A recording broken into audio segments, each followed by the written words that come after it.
Welcome back. ERS rice mill యజమాని మాజీ MLA Rekha Naik పై కేసు నమోదైంది. ఖానాపూర్ మండలం సత్తెనపల్లిలోని ఈఆర్ఎస్ ఇండస్ట్రీస్ రైస్ మిల్లులో ప్రభుత్వ ధాన్యం భారీగా కొరత ఉన్నట్లు అధికారులు గుర్తించారు. మంగళవారం మిల్లులో విజిలెన్స్ అండ్ ఎన్ఫోర్స్మెంట్ అధికారులు తనిఖీలు చేశారు. రబీ 2022, 23, 2023, 24, 2024-25 సీజన్లకు సంబంధించిన ప్రభుత్వ ధాన్యంలో మొత్తం 9,639 మెట్రిక్ టన్నుల కొరత ఉన్నట్లుగా గుర్తించారు. దీని విలువ 40,96 లక్షలు ఉంటుందని అంచనా వేశారు. ప్రభుత్వానికి అందించాల్సిన కస్టమ్ మిల్లింగ్ రైస్ కూడా భారీగా బకాయిలు ఉన్నట్లు ఫిర్యాదులో పేర్కొన్నారు.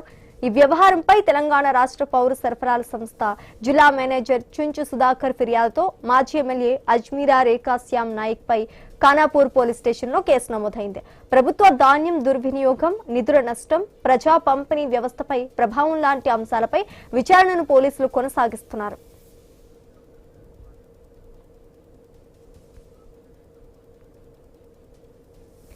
ఈఆర్ఎస్ రైస్ మిల్ యజమాని మాజీ ఎమ్మెల్యే రేఖా నాయక్ పై కేసు నమోదైంది. ఖానాపూర్ మండలం సత్తెనపల్లిలోని ఈఆర్ఎస్ ఇండస్ట్రీస్ రైస్ మిల్లులో ప్రభుత్వ ధాన్యం భారీగా కొరత ఉన్నట్లు అధికారులు గుర్తించారు.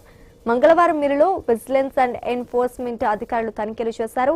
రబీ 2022, 23, 2023, 24, 2024-25 సీజన్లకు సంబంధించిన ప్రభుత్వ ధాన్యంలో మొత్తం 9,639 మెట్రిక్ టన్నుల కొరత ఉన్నట్లుగా గుర్తించారు. దీని విలువ 40,96 లక్షలు ఉంటుందని అంచనా వేశారు. ప్రభుత్వానికి అందించాల్సిన కస్టమ్ మిల్లింగ్ రైస్ కూడా భారీగా బకాయిలు ఉన్నట్లు ఫిర్యాదులో పేర్కొన్నారు. ఈ వ్యవహారంపై తెలంగాణ రాష్ట్ర పౌర సరఫరాల సంస్థ జిల్లా మేనేజర్ చుంచు సుధాకర్ ఫిర్యాదుతో మాజీ ఎమ్మెల్యే అజ్మీరా రేఖా శ్యామ్ నాయక్ పై ఖానాపూర్ పోలీస్ స్టేషన్లో కేసు నమోదైంది. ప్రభుత్వ ధాన్యం దుర్వినియోగం, నిధుల నష్టం, ప్రజా పంపిణీ వ్యవస్థపై ప్రభావం లాంటి అంశాలపై విచారణను పోలీసులు కొనసాగిస్తున్నారు.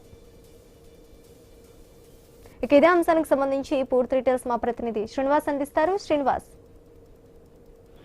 ఖానాపూర్ మాజీ ఎమ్మెల్యే రేఖా నాయక్ పై ధాన్యం ఎగవేత కేసు అయితే నమోదైంది. నిర్మల్ జిల్లా ఖానాపూర్ మండలంలో సత్తెనపల్లిలోని ఏఆర్ఎస్ ఇండస్ట్రీస్ మిల్ కు సంబంధించి 2022, 23, 2023, 24, 2024-25 సీజన్ లో కస్టమ్ మిల్లింగ్ కోసం అయితే ప్రభుత్వం ధాన్యం కేటాయించింది. ఒప్పందం ప్రకారం మిల్లింగ్ చేసిన ధాన్యాన్ని ప్రభుత్వానికి అందజేయాల్సి ఉంటుంది. ఈ క్రమంలో ఆగస్టు 18న ఖానాపూర్ డిటి ఆధ్వర్యం మిల్లుల్లోని రికార్డులు, స్టాక్ తో పాటు ఇటు గోదాములను సమక్షంలో తనిఖీ చేశారు. తనిఖీలో రికార్డుల ప్రకారం ఉండాల్సిన ప్రభుత్వ ధాన్యం అందజేయాల్సిన సీఎంఆర్ బియ్యం భారీగా కొరత ఉన్నట్టుగానైతే అధికారులు అయితే గుర్తించారు. ఇటు 2022-23కు సంబంధించి 6,821 మెట్రిక్ టన్నుల ధాన్యం కేటాయించగా 4,638.715 మెట్రిక్ల టన్నుల సీఎంఆర్ అయితే అందజేయాల్సి ఉంటుంది. అయితే ఇప్పటి వరకు కేవలం 831 మెట్రిక్ టన్నుల సీఎంఆర్ మాత్రమే అందజేశారు. 116.541 మెట్రిక్ టన్నుల ధాన్యం అయితే ఇటు బయటికి తరలించినట్టుగానైతే తెలుస్తోంది.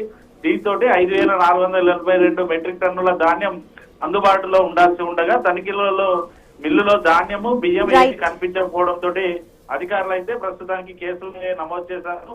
ప్రభుత్వానికి ఇవ్వాల్సినటువంటి సీఎంఆర్ ధాన్యం ఇవ్వకపోవడంతో అయితే ప్రస్తుతానికి అయితే రేఖా శ్యామ్ నాయక్ పై కేసులు అయితే నమోదు చేసినట్టుగానైతే తెలుస్తోంది. మరోవైపు ఇటు పలు సెక్షన్ల బిఎన్ఎస్ సెక్షన్లు 316/2, 316/5, 318/4 ఈ సెక్షన్ల కిందనైతే ప్రస్తుతానికి అయితే కేసులు అయితే నమోదు చేసిన పరిస్థితులు అయితే ఉన్నాయి. Right, thanks for the update Srinivas.